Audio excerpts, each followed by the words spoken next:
I started realizing, oh, the name calling, I felt different, like all the things that really started happening that year. And, for the next 2 or 3 years, it was a consistent theme, but I would just brush it off. There are moments in life that strip everything else away. The awards, the television contracts, the magazine covers, the business empires built brick by brick over decades. All of it fades into the background the second the people you love most become vulnerable. For Chip Gaines, one of America's most beloved and recognizable television personalities, that moment came quietly, away from cameras, away from the crowds, and away from the version of himself the world had grown comfortable watching. What followed left millions of fans across the country reaching for tissues, reconsidering what they thought they knew about this family, and quietly reflecting on what truly matters when life becomes uncertain. This is the story of how a health crisis transformed not just a household, but the public's understanding of a marriage they had been watching for years without fully seeing. Chip and Joanna Gaines built something genuinely rare in modern entertainment. They rose from running a small renovation business in Waco, Texas, to becoming household names across America through their HGTV series Fixer Upper, which premiered in 2013 and quickly became one of the most watched home renovation shows in television history. But what made audiences connect with them so deeply was never really about the houses. It was about the two people standing in the middle of those broken spaces, laughing together, disagreeing, figuring it out, and consistently choosing each other through the mess. Chip played the wild card, loud, unpredictable, endlessly enthusiastic, the kind of person who would knock down a wall with a sledgehammer while cracking jokes that made the entire crew laugh. Joanna was the counterbalance, calm, visionary, quietly brilliant, the one who could look at a crumbling farmhouse and see the warm, beautiful home waiting inside it. Together, they created something that felt honest in a media landscape full of performance. By the time they launched Magnolia Network in 2021, their own dedicated cable and streaming channel, the Gaines family had expanded their world dramatically. They were raising 5 children, Drake, Ella Rose, Duke, Emmy Kay, and Crew, their youngest, who was born in 2018, years after fans assumed the family was complete. They were managing a retail empire, a publishing imprint, a restaurant, a bed and breakfast, a real estate presence, and a media network all at once.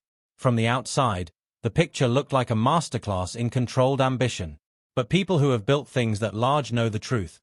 Sustainable empires are built on people, and people are fragile in ways that no amount of success can protect against. Joanna Gaines has spoken honestly in interviews over the years about the physical toll that years of filming, traveling, renovating spaces, and managing a growing business took on her body. She has talked about exhaustion, about seasons where the pace of their lives felt genuinely unsustainable, and about the difficulty of being fully present as a mother while simultaneously being expected to function as a public figure, a creative director, an entrepreneur, and a television personality.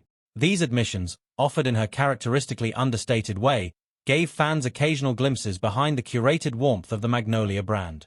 But it was not until more recent years, as she opened up about facing real physical health challenges requiring medical attention and recovery, that the conversation shifted from the general pressures of a busy life to something much more specific and much more frightening. When word began spreading among fans that Joanna had been dealing with a serious physical condition, one significant enough to require surgery and an extended recovery period, the reaction across social media was immediate and deeply emotional. Comment sections filled up. Fan accounts posted messages of prayer and support. People who had never met Joanna Gaines wrote paragraphs about what she meant to them, about how Fixer Upper had gotten them through difficult seasons of their own lives, about how watching her work had inspired them to pursue things they were afraid of. The outpouring was genuine and striking in its intensity, but equally striking was what happened when attention turned toward Chip. Because Chip Gaines did something during that period that surprised people who thought they already knew him well. He went quiet. Not in a dramatic, attention-seeking way. Not in the way of someone performing humility for an audience. He went quiet the way a person goes quiet when the thing they love most in the world is suddenly at risk and there is nothing clever or energetic or funny they can do about it. The man who had built an entire public personality around restless, loud, joyful movement became still. And that stillness, once people recognized it for what it was, became one of the most emotionally powerful things his fans had ever witnessed from him. Those who follow Chip on social media noted the shift in his posts during that time. The humor was quieter. The presence felt more intentional, less performative.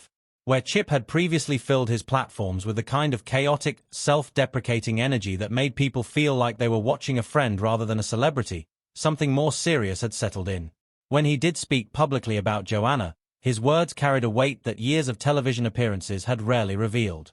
He spoke about her the way someone speaks about a person they have genuinely reckoned with losing, not with the easy affection of a couple performing happiness for cameras, but with the kind of deep, slightly stunned gratitude that comes from having your assumptions about the future interrupted.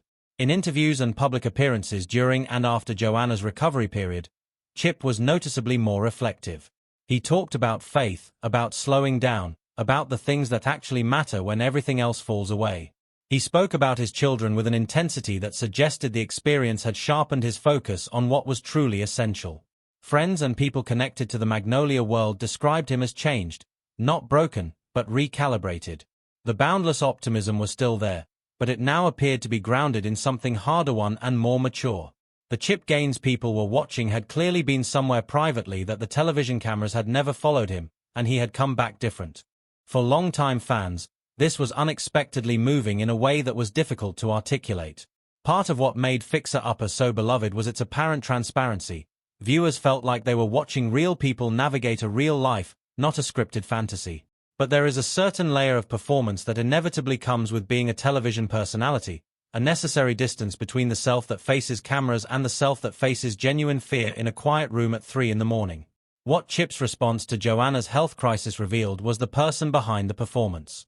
And that person, it turned out, was someone even more admirable than the character audiences thought they already knew.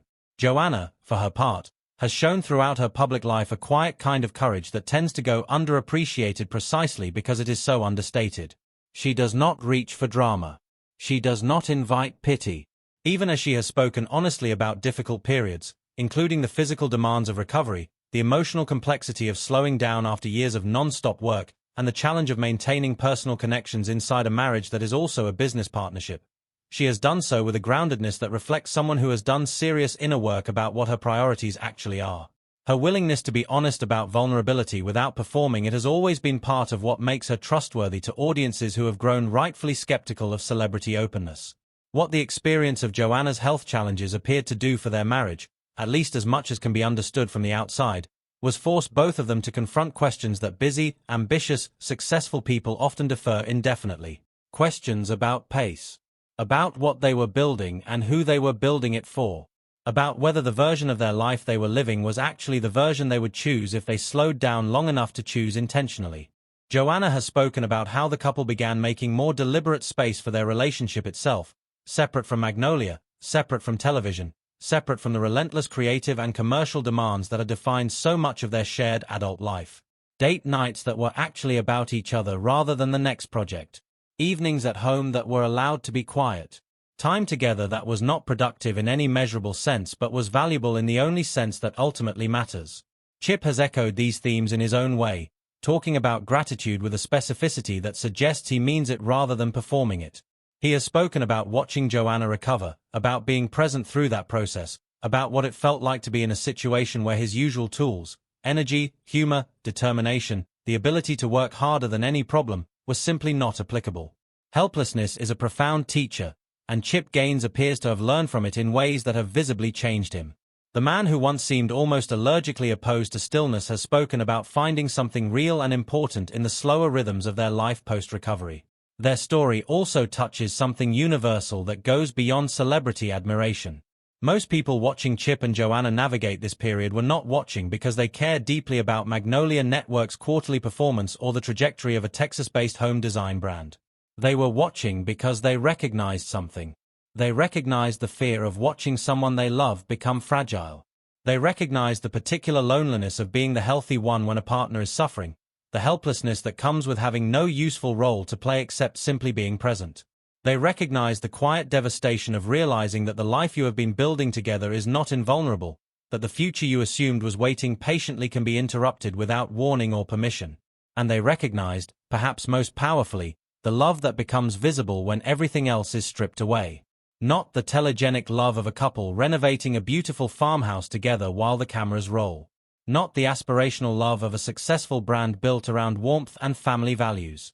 But real love. The kind that shows up in the specific gravity of a person standing beside someone they cannot fix, choosing to stay anyway, quietly rearranging their entire sense of what matters so that the person they love most can feel less alone in their fear. That is what Chip Gaines revealed during Joanna's recovery. And fans, recognizing it for exactly what it was, were moved in a way that no carefully produced television moment had ever managed to achieve. There is something worth saying about how the Gaines family has handled the intersection of their public and private lives throughout this period. They have not turned Joanna's health challenges into content. They have not Monetized the fear or packaged the recovery into an inspirational narrative with clean chapters and a tidy resolution. What has emerged publicly has come through honest conversations and interviews, through the visible changes in how both of them carry themselves, and through the quiet signals that people who have been watching them for years learn to read. That restraint is itself a form of integrity, and it has made the moments of genuine openness far more powerful than any produced special could have been.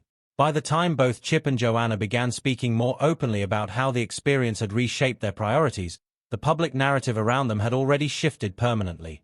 They were no longer simply the fixer-upper couple, the Waco success story, the faces of a home design empire. They were two people who had been tested by something real and had come through it changed in ways they were still discovering.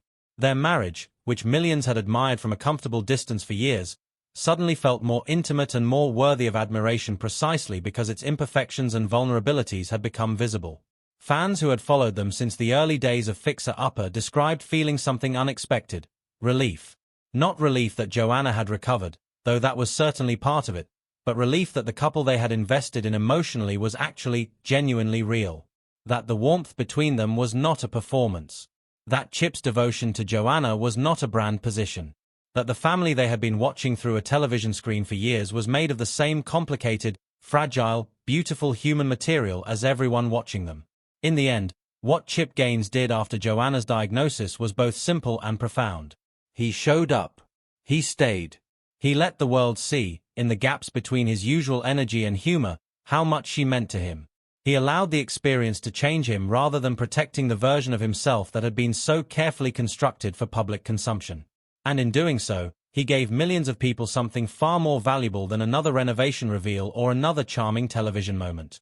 He gave them evidence that love, when it is real, looks exactly like this: quiet, constant, unperformed, and completely transformative in ways that neither the person feeling it nor the people witnessing it can fully put into words. That is why fans were left in tears. Not because a story ended badly, but because a real one became briefly, beautifully visible.